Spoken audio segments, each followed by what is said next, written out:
Hey everybody. Good evening. How's everybody doing? Hello. Thank you. All right. Welcome. My name is Raul Gomez Rojas. Welcome to this pre-concert conversation brought to you by Old Classical Portland and your Oregon Symphony. I think you all know who is sitting to my right, so please welcome Maestro Danzmayr. Hello everybody. It was just a gorgeous autumn afternoon here in Portland. And I got to see you this morning because you visited young musicians from the Metropolitan Youth Symphony and you worked with them. So you're already out in the community, and really getting the full Portland experience. Did you also get to spend a little time outside and enjoy the weather, a little windy, but... Yeah, I did. I took a long walk, got some shopping done and everything, but like with that kind of weather, of course, need to use. I will say though, all the days, even when it rained a little bit, I thought the weather was fantastic. I really, this little rain, this like what I call Irish rain, in Ireland is weather similar. It's always drizzling, but it's never drizzling enough that you can't go outside. So as long as I can go outside and enjoy a walk and so, the weather is good. Yeah, it's been a nice week outside. And it's also been a really nice week in here, in this hall. I have had the fortune to sit here and listen to all of the rehearsals leading up to these performances. And I think we should just dive in and talk about the music. So the concert is entitled Austrian Music Through the Ages. So let's talk first about the one composer in the program who's not Austrian. Well, it's hard to choose which one. There is secret, but I will only little spoiler here that there is actually two German composers on the program. You will not believe me, but it's true. And I will say at the beginning of the concert, so I don't want to spoil you. But the one composer that is very, very clearly not Austrian is Bach, a German composer from Leipzig, the most famous Baroque composer. And we actually, what we are doing this season is we have from every orchestra section a soloist. So in the Bach double concerto we have Principal Oboe, Marty, and our concertmaster Sarah. And then later in the season we will have Chatik on the tuba as a soloist, and then we will have a piece with a percussion player from the orchestra as well. So we wanted to make sure to feature musicians from the orchestra because when I took over, I realized that the orchestra, there is so much talent in there, so many fantastic players on the level of soloists, so we want to showcase that more. Yeah, and of course Sarah Kwak is the concertmaster of the orchestra. She has a leadership role, very important role. Marty is the principal oboe. He and Sarah both get to play solos as part of the repertoire that the orchestra plays often, but it's great to see them standing here in front of the orchestra. And I was talking to them about this, and they said that they really feel supported by their peers, by the orchestra. I think the orchestra is generally a very supportive and very good-natured orchestra. I will say, you can tell as a conductor the spirit of an orchestra fairly quickly. And I remember when I was here 4 years ago, was maybe the first time or so, that immediately I had the feeling, it's a very good atmosphere to work in. And I'm not surprised that they feel that also from their colleagues, there is this real, they want them to do good and they want to play with them. There's a real joy of making music together, I think, among colleagues here. Let's talk about the next piece in the program, and Austrian composer Haydn. And today is actually a really, really special date because to this date, October 30th, 125 years ago, was the very first Oregon Symphony performance ever. And I understand that, yes, it's something to clap for. 125 years, and I understand that Haydn's Symphony Opus 94, Surprise Symphony, was in that program, and it's been played tonight. Yes, I want to point out that, of course, with 125-year anniversary, that makes it one of the oldest orchestras in the US. And actually also worldwide, it's like, I remember when I was music director in Zagreb, we had celebrated our 150th, but Zagreb, one of the very old orchestras in Europe. Even then, of course, the Vienna Philharmonic and so date even further back. But that is a long history to have in an orchestra. That is really one of the really cultural institutions that really date back a very long time. This is a very fantastic anniversary, I think. Haydn Surprise Symphony was on the program, on the very first program of the Oregon Symphony, and so we thought like, well, you waited 125 years to listen to it again, so we should play. But yeah, it's a great piece of music. Haydn, Austrian composer, originally Viennese composer, but in some ways an Austrian countryside composer because he lived in Esterházy Castle most of the year. The Count of Esterházy, who had many composers at his court in times. Schubert was living there for a while and so, but Haydn was his court composer. And so Haydn wrote most of his symphonies and most of his works for Esterházy. He was basically in the salary of Esterházy. So Esterházy would provide salary for Haydn and for the musicians that Haydn used. And they were the Count's orchestra and the Count's composer. And then his employment with the Esterházy came to an end. And then he left and went to London. Yes, so it was interesting when you think that, you know, Haydn was this very stable composer and also the way that he had to write for Esterházy, right? Esterházy was like, you know, in 2 weeks, friends are coming, new symphony, yeah?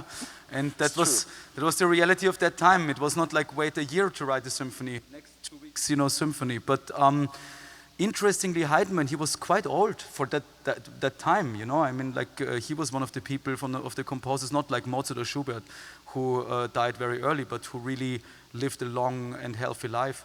He went to London and he wrote his last 12 symphonies then in London. So that's the very special part of his life, you know, the freedom that he had in London. Huge success, big star in London. And, you know, I think that often when we think of Haydn, you know, we think of the classical period, we think of pre-Mozart, we think of, you know, pretty refined music and almost, you know, some people might find it even a little boring, right? But you are finding things in this piece, and again, because I've been here in rehearsals, you're finding excitement and drama. And so what is under the surface, and what do you try to find in this music and your work? I think every music is has some sense of drama or story. I was I think born like that. I always thought this is the most normal thing for everybody, that when I as a kid heard music, it was always like a story, always some connection to a story in my head, to some pictures, to some ideas. I never listened to music absolute. So I think that sense of drama or that sense of story, that sense of you know, finding these things in the music just came to me from a very young age. I think there with the great composers like Haydn, Beethoven, and so there really should not be boredom. It's really on us. Now I put, of course, now pressure on me, because now if you in the audience tell me afterwards, well, we were bored after all, you know, I'm saying it's my fault, which it is. So I really think that this kind of music, you know, should be exciting and should be sprightly. And I think particularly Haydn, he was such a humorous and such a character, you know. He did things that were outrageous to the Count. You know, there was a time he had the feeling he and the musicians were kept too long, and then he wrote a symphony where the musicians would walk out one by one and blow out their candles in a kind of like protest action at that time against the Count keeping them too long. And so he was a very outspoken, very funny, very intelligent person, so I don't think that his music was meant to be boring. Yes. Well, and he carried that over to London, of course, when he worked on those 12 symphonies, but he did include in this symphony, Opus 94, well, a surprise. Well, the idea was that, of course, at that time, doesn't matter if the music was exciting or boring, some of the aristocrats, it was more a political thing, you know, they would get invited, or, you know, the people who came to these concerts in London, you know, it was the thing to do. So some of these people who came to the concerts really didn't come to listen to the music, it was more to, you know, it was just the event of the evening and you would go there. And so they would fall asleep, you know. And so Haydn, in the second movement, that is the slow movement, where most of the people, you know, that would not be into the music fall asleep. What he does very effectively is he kind of like makes this huge hit of loud music at the beginning, and he said that very specifically in order to wake the people up who dozed off already. Oh, I hope that doesn't, I mean, I'm sorry, I'm spoiling the surprise, but I would hope that, you know, none of you fall asleep in the second movement already of the Haydn Symphony. That would not be good. And there is that moment, but also the music is so rich with contrast and, you know, with just excitement, you know. There's my favorite moment, perhaps, is a very personal thing, is not the big surprise, but in the fourth movement, there's a moment where all of a sudden the timpani player just plays essentially as loud as they can play. Yeah, we worked on that in the rehearsal to bring out, because, you know, our timpani player, John, he's a fantastic musician, you know, such a cultured and wonderful person. And the first 2 times round in the rehearsal, you know, I felt he tried to play this sudden timpani hit very close to the end of the movement, very cultured and very, you know, he really tried not to ruin the sound. And I was just like, more, just like go crazy. And so I think, you know, yesterday already he proved that he can go really completely bonkers on that passage. But yeah, obviously very typical for Haydn that this one big surprise that he spoke about, or that he wrote, was not enough for him. You know, this symphony is full of these moments of where you think it goes a certain way, and then it just like turns a corner into a completely different direction, like with this timpani hit. It really sounds like the movement is gonna go out peacefully, and, you know, he has done none of it. Now, so Austria, Haydn. Let's go in chronological order, even though it's not necessarily program order. Next in the program after intermission is Frankenstein by H.K. Gruber. But maybe before we talk about that, let's talk about the last piece in the program, which is, of course, the Emperor Waltzes by Johann Strauss Jr. So why is this an important composer, and why is this a special piece of music? Well, I mean, you will hear this again, but I will give you the insight before you know, I'm telling to all the audience that the unfortunate situation for us Austrians with the Emperor Waltz is that it was written by a German composer. Because Strauss, he was married one time to, you know, a woman he very loved, and unfortunately she was not very healthy and she passed away, and then he married a second time, and it was kind of the opposite situation. His second wife was extremely healthy, but she was, you know, not the best wife for him, and there were massive problems, you know, with her cheating with a theater director of all people, and so on. So Strauss wanted to get a divorce. In Austria at that time, that was not possible. Divorces were not allowed because we are a Catholic country to this day. Now, of course, you know, it's 21st century. It's very, very easily possible to get divorced, but at his time, it was not allowed. So the only thing that he could ask for, which he did, was annulment of the marriage, and they didn't grant in Vienna. It was not granted. And a German count of Gotha, one of the German kingdoms, heard about that, and he said to Strauss, it's actually a fantastic idea.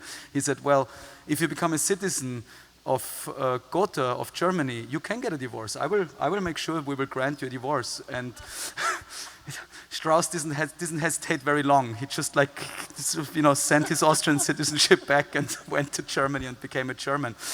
That's of course something we don't talk about, but for me the most funny thing about that story is that the Emperor Waltz was written in honor of the Austrian Emperor, although it was as a kind of meant as a present to a meeting between the Austrian and the German Emperor. But, you know, I don't think they talked a lot about that Strauss was a German composer who wrote kind of like a waltz for, you know, in honor of the Austrian Emperor at this time. Yeah. And of course, he wrote many waltzes, the king of waltzes and marches. And this piece begins with a slow march, right? And I want to ask you about the very specific stylistic idiosyncrasies of this music. For example, the very opening theme of the march, if you play that as printed, da, da, da, da, da, that's not how you do it. So how do you find this? How do you explain this to orchestras and the waltz and pa, pa, pa, that sort of Viennese feel? I think the most important thing to understand in that context, and I really mean it, is that Austrians tend to be somewhat sloppy.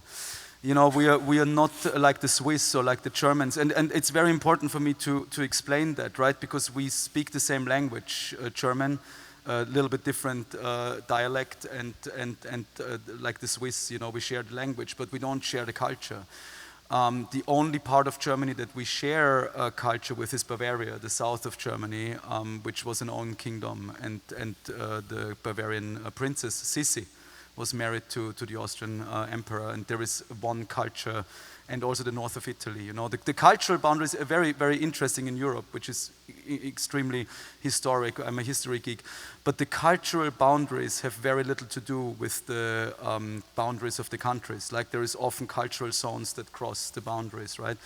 And so often people have this, I think, idea of the Austrians being like the Germans, which is very, very far from the truth. You know, we're always huge melting pot of all cultures. Vienna, particularly, when you look nowadays still in the Viennese phone book, at least 50% of the names you find there have no Germanic roots. It's all, you know, Eastern European. And so my manager always says Austria is the first Eastern European country, and I can see that. You know, it makes a lot of sense culturally. And so in terms of the playing, you know, when you talk about how the music is notated, but how it's supposed to play, right? This is a very typical Austrian thing, that we would write it down some way, but that's not really the main way we mean it, you know? Like the rhythm is written pa-pa, pa-pum, pum-pum, but we do a pa-pum, pa-pim, pa-pum, pum-pum. You know, it's kind of like just the way we are, I think, you know? It's never quite, you never quite get exactly what you expect. And when you hear an orchestra or a conductor do it, let's say, not right, you know, or rather, when they're doing it so right that it's not right, yes. What is your reaction? Like, what do you? I've become a fairly polite person. I think I would just like not say anything. I mean, the thing for me is this is a thing you have in your blood and in your. I mean, I have, of course, an advantage with this kind of music, right? Because when I was even teenager, 15, 16, I played in salon orchestras, and I was thrilled because I would, you know, play these waltzes on the piano, and I would get money for it. So, you know, that was fantastic. The only thing I always had to be so careful was the repeats. There are always repetitions, and you decide before yes or no. And I was always that person who didn't get it. You know, I would always ask my colleagues, oh man, like, was there a repeat here? And they would be like, whatever, yes, no. I would try to write it in, forget it again. So that was always the stress for me. But the feeling, I grew into the feeling of how to play this, how this music goes as a kid. You know, that's a natural way to learn it. You just play along and you ask some question. They're like, stop asking questions, just do it. Yeah, and then you learn how to observe it and how to absorb it. And then later I even opened dancing, you know, balls in formation, you know, with choreography. So I danced a lot of waltz. You know, you get a feeling when you dance about how the tempo should be, and then of course you take freedoms when you do it for concert because, you know, you don't want the same rigidity. But even there as a dancer, it's hilarious, you know, when the orchestra suddenly makes an accelerando, speeds up, and, you know, you stumble across your fields, everybody's laughing, you know, it's not something that you hold against them, where you kind of like in Austria, like, oh, the orchestra shouldn't have done that. It's kind of part of like the laughing when people bump into each other because the tempo got too fast. No? Because it's a party. It is. It's not like a choreographed ballet. No, we have a real tradition of the balls. Like when I was a teenager, like later teenager, like 16, 17, 18, I would go to a lot of these balls, and we would look forward for weeks. Yeah. You know, every school had their own ball, and we would get into our suits, you know, dress up really properly. You would learn how to dance. And then you know, kind of like, you know, learn how to dance. Some people learned it in school. Some people learn it like from their friends or so. So there is a real culture of that. It is a huge way of socializing. What you're saying right now, I experienced it in Costa Rica with salsa. Yeah, I'm not surprised. It's the same idea. Yeah. You know, we in high school we would teach each other how to dance salsa because you have these parties and, you know, the 15 años parties. Like, you better know how to dance. Absolutely, right? Absolutely. It is really also a way to get to know each other, right? You know, you also expected to ask each other out. So if you know, as in my age, you know, nowadays I think it's more equal. That, you know, the ladies can also ask the men out. In my time, it was more that, you know, you were supposed as a kind of like, you know, 16, 17-year-old guy to, you know, somehow formally go to, you know, a woman and like, you know, bow a little bit and, you know, ask for the dance. So it was great. I enjoyed that very much, very, very much. Beautiful. Okay, it's wonderful. We could talk about this for 2 hours, but we really should talk about the other piece in the program, because you are joined on stage by a living legend, H.K. Gruber, who wrote Frankenstein, a Pan-demonium for Baritone, Chansonnier, and Orchestra. Tell us a little bit about this piece, and I also want to hear from you, you know, what it's been like to work right next to this just incredible person, you know, a legend and one of the most important composers in the world. Yeah, it's a huge honor. It's very funny because when you see, you know, Gnarly Gruber on stage, we all call him Gnarly. His name is HK, but he has the nickname Gnarly. So then you will have this feeling of this completely relaxed, somewhat quirky, you know, person. He has absolutely no pretentious or so, but it is very true that Gnarly is, I mean, at least among the top 10, most probably top 5 of you know, famous and well most played composers of the last 50 years for orchestra music. His piece Frankenstein that we will play tonight was played over 1,000 times since it was written. And I personally don't know any other piece that was written in the last 50 years for orchestra that was played that much. I'm sure there are 3, 4 more, but it is one of the most successful pieces of orchestra music written in the last 50 years. And a lot of the times he has done the role of the chansonnier himself, and he described that as a way, the way he formed like a new school in Vienna together with his friend Kurt Schwerzig.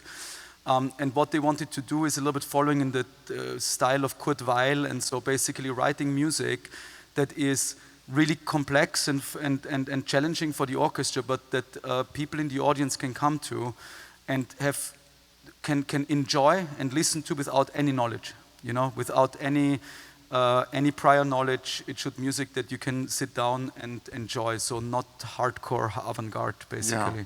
Yeah. Yes, and the piece, Gruber used poems or rhymes by Hans Karl Artmann, Austrian poet, one of the biggest figures in Austrian literature. He passed away in 2000.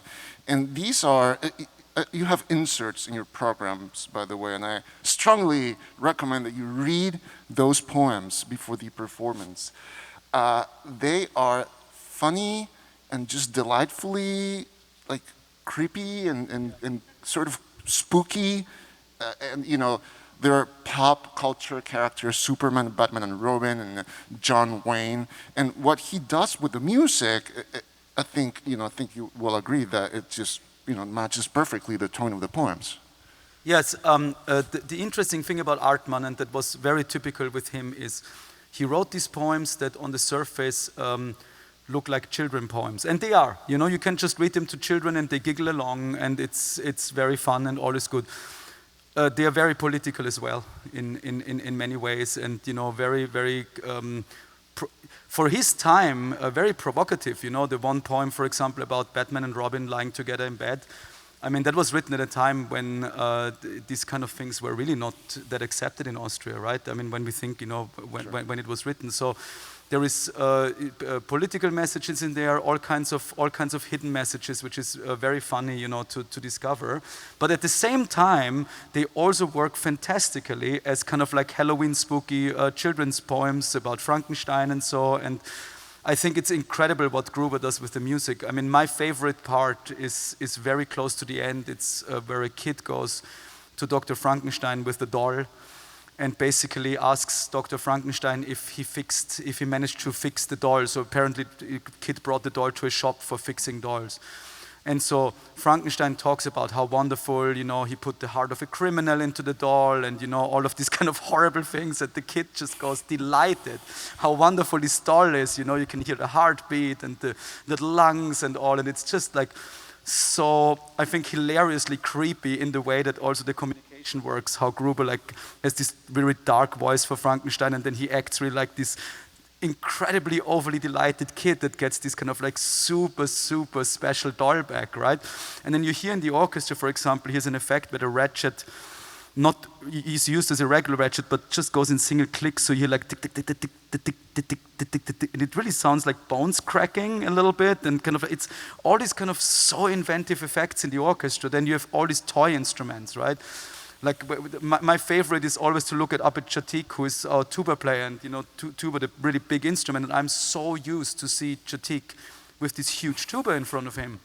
But he plays also melodica and swan-knee whistle, and this is like these tiny toy instruments, and just looking at him over there sitting with this, instead of the tuba, these tiny toy instruments is just so hilarious. Yeah, yeah. In the orchestra, they're playing swan-knee whistles, melodicas, they're playing kazoos. They have these plastic hose pipes that they wave in the air and to make really, really amazing sound. Vocally, what H.K. Gruber does, this is not a bel canto singer or a reciter. This is just, it's like up and down and special effects, and it's really just astonishing, just the variety, right? It's a very modern take on chanson, I think, in some way, right? This French way of the chansons. It's also very melodic, the way he sings, but it's very moved into the grotesque, and lots of effects there. The way that he pronounces has a lot of tradition in the. We had these poets in Austria who would form poetry. We read a lot of that in school, actually. A lot of poetry where the sounds of the consonants and the sounds of the vowels would make like a painting of what the poet tries to express. So he brings that kind of like color in there as well. One of my favorite moments in rehearsal, there's a toy piano in the back, and there's a moment, or actually more than one, but there's a moment where the player needs to, with both hands, just play as loud as he can on the little piano. And in rehearsal, Maestro Gruber, he said, louder. The player whacked the piano. No, louder. Try to destroy it. And then it was loud enough. It was loud enough, yeah. Yeah, Gruber said that the toy piano only needs to survive 4 performances. So. Yeah. So this is really, it's challenging the orchestra in a different way from a normal It is actually a very challenging piece. It's not an easy piece, because also these toy instruments, I mean, the musicians have to actually, you know, play the right notes also on these instruments, and it's not the regular instruments they often play. But I think it's also a lot of fun, and I mean, for us, I can just like, you know, for me, it's just an incredible honor to have Gruber himself with us, that he flew here and really performs with us. He doesn't do so many performances anymore because he's not, you know, he's not 50 anymore or so, but he was really discovered by Bernstein, and his music was played by all the biggest orchestras in the world, Vienna Philharmonic, Cleveland, Boston at Tanglewood, all, you know, I mean, he is in the UK all the time, and really, his time has become rare because he still very actively composes, and so having him in person doing his own piece with us here is quite special. I think it's a very, very special moment. And now I believe we have to let you go get ready for a concert. So, Maestro David Danzmayr, thank you so much for spending a little time with all of us. Thank you, everybody. And thank you all for being here. Enjoy the concert. Thanks so much. Thank you.